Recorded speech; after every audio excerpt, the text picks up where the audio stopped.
పత్తి కొనుగోలు చేసే పత్తి మిల్లుల్లో తూకంలో అనేక అవకతవకలు జరుగుతున్నాయని తక్షణమే అధికార యంత్రాంగం సీసీఐ కొనుగోలు కేంద్రాలపై పర్యవేక్షణ పెంచి రైతులకు జరుగుతున్నటువంటి మోసాలని అరికట్టాలని సిపిఐ ఎంఎల్ లిబరేషన్ పార్టీ జిల్లా కార్యదర్శి మారపల్లి మల్లేష్ డిమాండ్ చేశారు. గురువారం టేకుమాట్లలో సిపిఐ ఎంఎల్ లిబరేషన్ పార్టీ జిల్లా కార్యదర్శి మారపల్లి మల్లేష్ మీడియా సమావేశం ఏర్పాటు చేశారు. ఈ సందర్భంగా ఆయన మాట్లాడారు.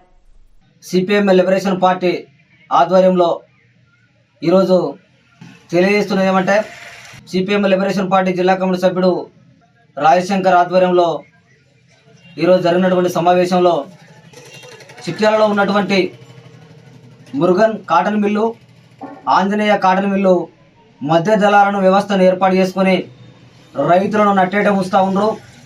అక్కడిదక్కడే తేమ ఎక్కువగా ఉంది, ఈ పత్తి కొనలేమని చెప్పేసి ఆ మిల్లుల్లోనే రైతులకు తెగేసి చెప్పడం మూలంగా దిక్కులేని పరిస్థితిలో మధ్య దళాలకు ఆ పత్తిని అమ్ముకుంటే 7,500 రూపాయల మద్దతు ధర ఉన్నటువంటి పత్తికి 5,500, 600, 6,000కే కొనుగోలు చేసి మళ్ళీ అదే పత్తిని సీసీఐ ద్వారా 7,500కు మధ్య దళారులు అమ్ముకుంటున్నారు.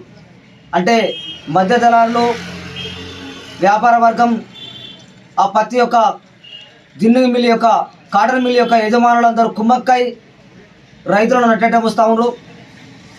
రైతులు ఒక ఎకరానికి 3 క్వింటాలు 4 క్వింటాలు వచ్చే పరిస్థితే ఉన్నది.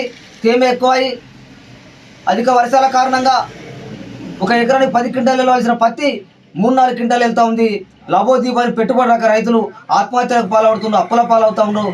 కానీ వ్యాపార వర్గం అయినటువంటి కాటన్ మిల్ అనేటువంటి మురుగన్ మిల్లు కానీ, ఆంజనేయుల మిల్లు కానీ వాళ్ళు కోట్లాది రూపాయలు సంపాదించుకుంటూ ఉన్నారు. రైతులను నట్టేయడం వస్తూ ఉన్నారు. మధ్య దళాల వ్యవస్థను రద్దు చేయడంలో, సీసీఐని పకడ్బందీగా నడిపించడంలో జిల్లా ఉన్నతాధికారులు విఫలమని చెప్పేసి సిపిఎం లిబరేషన్ ఆరోపిస్తూ ఉన్నాం. తప్పకుండా సీసీఐ ఏదైతే ఉందో జిల్లా యంత్రాంగం తక్షణమే ఈ 2 మిల్లులను సర్వే నిర్వహించాలి, ఈ 2 మిల్లులను తనిఖీలు చేయాలి, మధ్య దళాల వ్యవస్థను రద్దు చేయాలి.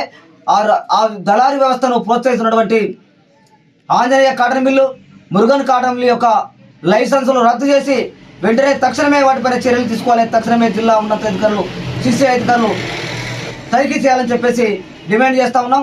లేకపోతే పెద్ద ఎత్తున సిపిఎం లిబరేషన్ పార్టీ ఆధ్వర్యంలో రైతులను సమీకరించి మధ్య దళారీ వ్యవస్థకు వ్యతిరేకంగా, మిల్లు యజమానులు దోచుకున్నటువంటి అవినీతికి వ్యతిరేకంగా ఈరోజు పెద్ద ఎత్తున ఆందోళన చేస్తామని చెప్పేసి ఈ సందర్భంగా తెలియజేస్తా ఉన్నాం.